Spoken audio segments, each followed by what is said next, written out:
This is the Transformers Generations Studio Series Gamer Edition figure number 08 from the video game Transformers War for Cybertron. We have Deluxe class Decepticon Soldier. I didn't think much of this figure when it was first announced and when pre-orders dropped, but having him in hand and up close, he looks promising. We'll see how the review goes. I picked up this figure from Amazon.com. Let's get him out of packaging. And here is the Gamer Edition Decepticon Soldier out of the box. And you know what, guys?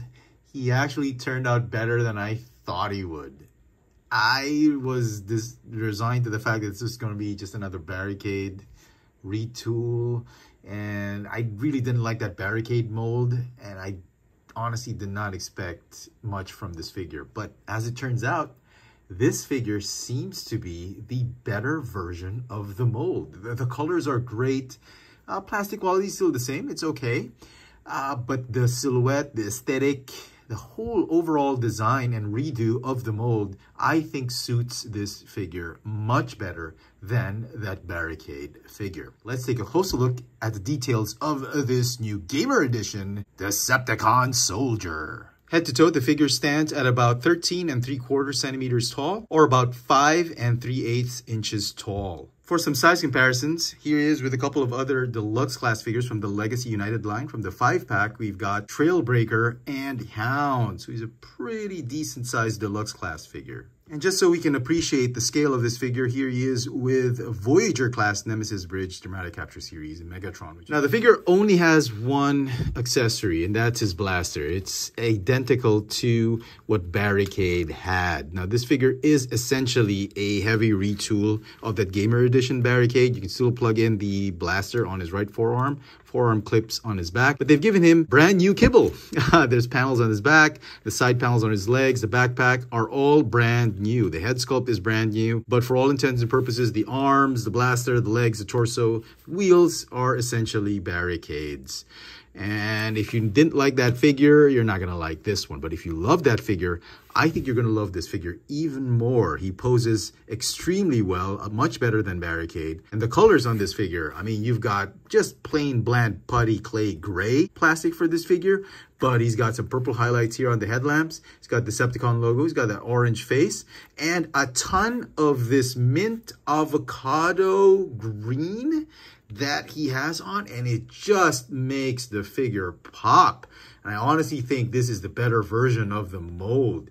It's a perfect army building figure, and I'm actually surprised they never called it the Vehicon, because he'd be perfect as a Vehicon because he's one of those clones that's soldier core Decepticon troop or soldiers on the game. Really a nameless character on the game, and Vehicon would have been perfect for this figure. As far as articulation goes, the neck is on a ball joint that is on a hinge. You got a waist swivel, ball jointed shoulders that are on hinges. You got a bicep swivel for his both arms, hinge elbows, ball jointed wrists.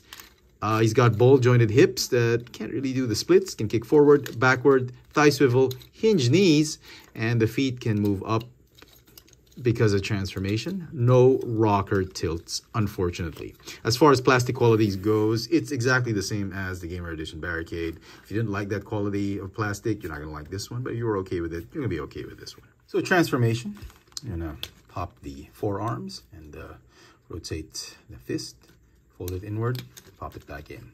Same thing on the other side, rotate upward, fold, and then fold. Rotate the waist swivel. You want to go ahead and fold the feet up and join the legs together. Join everything together. And then this rooftop panel is going to fold down and tab and form complete front part of the car. Side panels are going to move down, rotate, move back up, and tab in. Same thing here. Move down, rotate, move back, and tab back in. That will form the front part of the vehicle mode. Now the backpack, unfold it, fold it up. Don't worry about that clicking sound. It's just a clearance issue. The arms, you are going to just fold them down and then slot them underneath the fenders. And then you're going to tab them onto the side of the hips. Do the same here on the other side. Tab on the side of the hips and slot them underneath that fender. And all that's left really is to fold the backpack and cover the rest of the body of the robot. Slot those tabs in and form the Cybertronian Riddler mobile. It's no longer the Batmobile. Barricade was a Batmobile. I guess this would be a Robin mobile or a Riddler mobile. I don't know, but it certainly looks good. You can still see some of the purple highlights here on the rims. Beautifully painted. It just makes those subtle paint highlights just makes the gray plastic pop. Headlamps, metallic purple, some metallic purple here, and that fantastic pistachio mint avocado metallic green on top just makes this alt mode pop.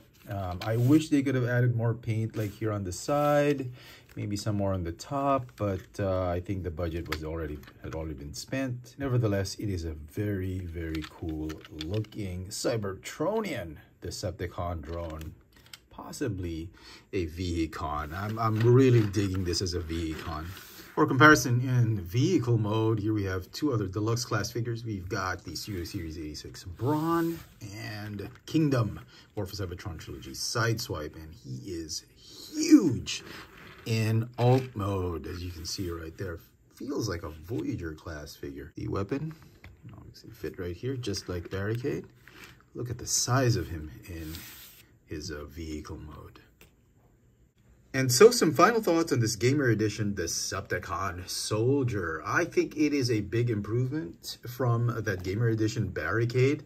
The robot mode looks and feels better. It's a lot more playable. The transformation was really nice, a little bit more satisfying. That alt mode, although it's not a Batmobile, I thought it was a pretty cool looking alt mode. I definitely had more fun with this figure, and I can't believe I'm saying this, but I think this is the better version of the mold, because Barricade is a primary character. This is a secondary nameless character, but I think this is the better use of the mold. And I think Hasbro did a wonderful job improving a lot of things that I think were unsightly and really didn't work with that Barricade mold. I'm gonna give this figure a 9 out of 10.